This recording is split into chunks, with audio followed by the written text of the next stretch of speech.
എൻ്റെ പൊന്നെ ഇന്ന് രാവിലത്തെ കാര്യം പറയാണ്ടിരിക്കണേ ഇപ്പം രാവിലെ എണീറ്റപ്പോൾ എന്നതേ കണ്ട കറണ്ടില്ലേ ഞാൻ ഈ ഇരുട്ടത്ത് ഈ രണ്ട് മെഴുതിരിയും കത്തിച്ച് വെച്ചിട്ടുള്ള പരിപാടി കേട്ടാ എന്നിട്ട് ഞാൻ ചെയ്യുക പിന്നെ അതേ കറണ്ട് വന്നപ്പോഴേക്കും ദേ കണ്ട എൻ്റെ അടുക്കളയുടെ കോലം കണ്ട അതിൻ്റെ ഇടയ്ക്ക് ഞാൻ പിന്നെ തപ്പി തപ്പി ഉരുളക്കിഴങ്ങ് അടുപ്പത്ത് വെച്ചു ബൂരിക്ക് കുഴച്ച് വെച്ചു മീൻ ദേ വറക്കാൻ വേണ്ടിയിട്ട് പുരട്ടി വെക്കാൻ വേണ്ടി വെച്ചിട്ടുണ്ട് അത് ദേ വെച്ചു പുരട്ടി വെച്ചു പിന്നെ മീൻ അടുപ്പത്ത് വെച്ച് ചോറ് പകുതി വേവാക്കി വെച്ചു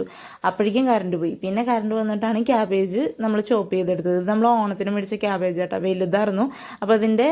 കാൽഭാഗം ഓണത്തിനെടുത്തു കാൽഭാഗം അതേ ഇപ്പോൾ എടുത്തു ഇനി ഒരു ഇച്ചിരോടെ ഉണ്ട് അതിന് പിന്നെ എപ്പോഴേലും എടുക്കാം പിന്നെ അതേ ഉള്ളിയൊക്കെ അതിന് വേണ്ടതൊക്കെ ചോപ്പ് ചെയ്തെടുത്തു പിന്നെ അതേ ഉരുളക്കിഴങ്ങ് ഞാൻ ഉടച്ചെടുത്തു പിന്നെ ക്യാബേജ് അടുപ്പത്ത് വെച്ചിട്ട് ഞാൻ തേങ്ങ പൊതിച്ച് ചിരണ്ടാനാട്ടോ പോയത് കാരണം മീൻ കറിക്ക് നല്ലൊരു എരിവ് ഉണ്ടായിരുന്നു അപ്പോൾ അതിന് ഇച്ചിരി തേങ്ങാപ്പാൽ പിഴിയാന്ന് വിചാരിച്ച് പിന്നെ ക്യാബേജിന് തേങ്ങ വേണ്ടേ അപ്പോൾ അതിനും കൂടിയിട്ട് രണ്ടും കൂടിയിട്ട് ഒരുമിച്ച് ഞാൻ തേങ്ങ ചിരണ്ടി എടുത്തിട്ട് വന്നു പിന്നെ വേഗം ദേ ബൂരിക്കുള്ളതൊക്കെ കുഴച്ചെടുത്തു പിന്നെ അത് ദേ പരത്തിയെടുത്തു കുഴച്ചല്ല ഉരുട്ടിയെടുത്തു പിന്നെ അത് ദേ പരത്തിയെടുത്തു വേഗം ദേ അത് ചൂടാൻ വേണ്ടിയിട്ടൊക്കെ നിന്നു അപ്പോഴേക്കും അവനെ എണീറ്റുണ്ടായിരുന്നു കേട്ടോ പിന്നെ അവനെ ടി വി ഒക്കെ വെച്ച് കൊടുത്ത് അങ്ങനെ ഇരുത്തി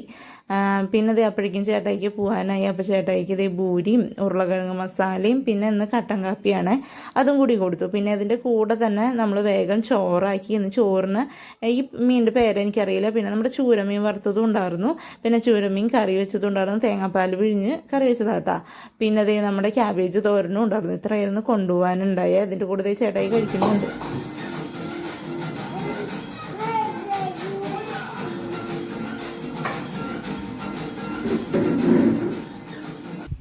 അപ്പോൾ അത് ഇറങ്ങാനായി കഴിഞ്ഞ് കഴിഞ്ഞാൽ അവന് ഇതേപോലെ പിടിച്ചെടുത്ത് ഡാൻസൊക്കെ കളിപ്പിക്കും കേട്ടോ പിന്നെ അതേ ചേട്ടായി വേഗം സമയമായി അപ്പോൾ വേഗം പോയി പിന്നെ ഞാൻ അകത്തേക്ക് കയറാൻ നിന്നില്ല വേഗം ഞാൻ മിറ്റടിച്ചു അകത്തേക്ക് കയറി അവൻ്റെ കൂടെ നിന്ന് മിറ്റടിക്കാനൊന്നും അവൻ സമ്മതിക്കില്ല അപ്പോൾ ഞാൻ വേഗം മിറ്റടിച്ചിട്ട് അകത്ത് കയറി പിന്നെ ഞാൻ അകത്ത് കയറിയപ്പോൾ ഞങ്ങൾ രണ്ടുപേരും കൂടിയിട്ട് ഇതേ ബൂരിയും മസാലക്കറിയും കൂടി കഴിച്ചു ഇഷ്ടപ്പെട്ടാൽ ലൈക്ക് ചെയ്യാനും സബ്സ്ക്രൈബ് ചെയ്യാനും മറക്കല്ലേ.